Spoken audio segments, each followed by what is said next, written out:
This week, something special. This is the 2020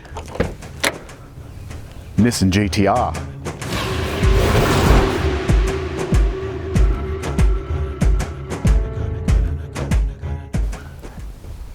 Everything you see on this car does something, everything. The bonnet scoop, scoop air, that actually, I can feel the heat of the engine coming out from that bonnet scoop. The lights, LED, that's an update for 2020, LED tail lights as well. Also an update for 2020 are these allegedly 15-spoke alloys. These rays are bespoke to this particular car, but I do like the touches of blue, and blue is my favourite colour. Which neatly brings me to the Bayside Blue. This is also a new colour for 2020. It's a heritage colour, and here's some of the Nissans from the past that have worn the GT-R badge. The first one looked a little bit like a two-door Cedric.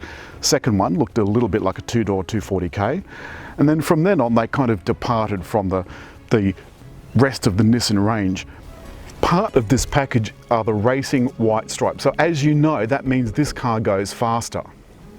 Speaking of going faster, I'm just gonna open the door. Check out the door handles. Look at that. That's very Tesla Model 3. Though having said that, this has been out for going on for 12 years, so it beat Tesla to it. Two presses of this button here. This is one of the other upgrades. Will unlock the door with the keys in your pocket, as it is for me.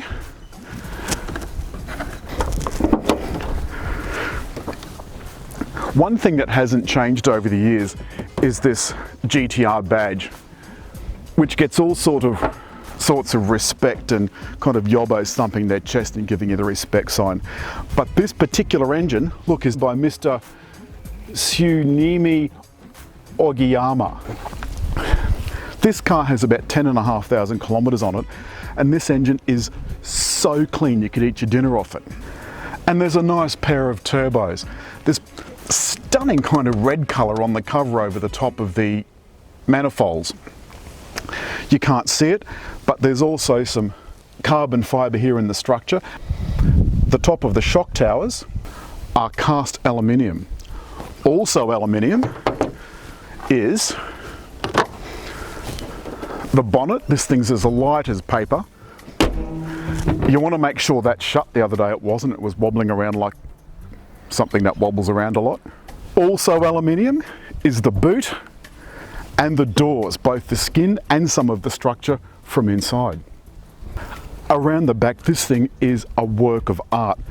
Everything, as I said, has a purpose. It either directs air or makes the downforce increase. The iconic circular GT-R lights, which remind me very much of that 240k that there's a picture of right here. And then down below, this bespoke titanium exhaust.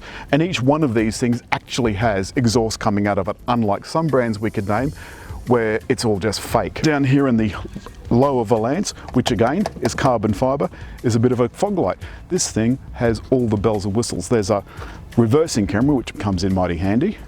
And just under, no, there, is the opening to this positively capacious boot. Look at the size of this thing. Look, it's absolutely huge. Having said that, there's no spare in here. And in fact, you might also think there's no jack, but you'd be wrong. I'm going to pull the little tab, shut the boot, and come around here. Down here under the floor mat is a little concealed compartment where there's a tow hook and a few other bits and bobs, and I would imagine there would be a can of repair goo if you bother to option it. Headroom in the back is what I would call snug. Not as snug as when you actually try and get out though. You have to be a professional gymnast to make that happen.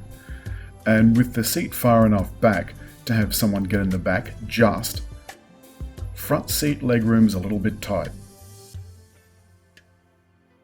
While you're here, have a look at these discs. 380 on the back, 390 on the front. 4 piston at the back, 6 piston at the front. Interestingly though, if you look really, really hard, you can see Brembo. They just can't help themselves. What I really like is a good old school, look at that. Yes, that's the business, a proper handbrake. So I put the 6-speed auto, which is a dual clutch transmission. I'm going to try and get out here without wiping out the splitter. Please don't, please, please, please. Okay, we're good to go. No, we're good to go. I'm actually more worried about the underbody smoothing offy thingy. At normal speeds like this, the transmission is still changing pretty fast, but it's learning from the driver's driving habits.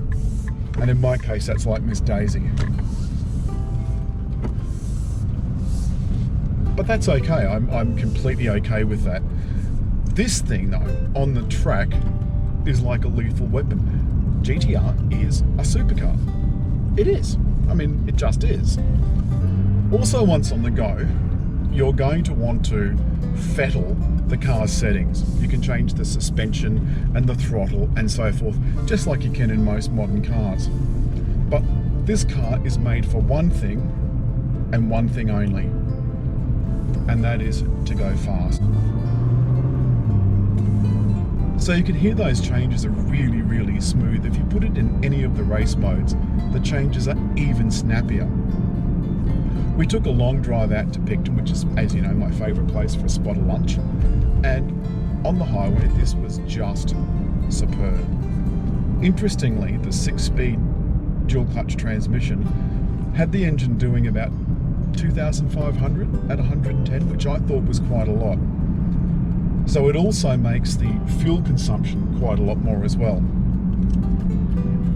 One thing, because this is such an old car, about 12 years old, you do without your modern conveniences like active lane control and blind spot monitoring. In fact, it doesn't even have automatic wipers. You have to put up with turn them on yourself wipers. Sure, they're intermittent, but I think for a $206,000 car, yes, you heard it right, $206,000, I don't think it'd kill them to whack a thing on the windscreen and put on a bit of automatic wipers. Sorry, Nissan.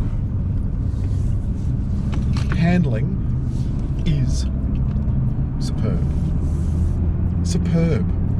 This 3.8 litre 6-cylinder engine is so fabulously powerful.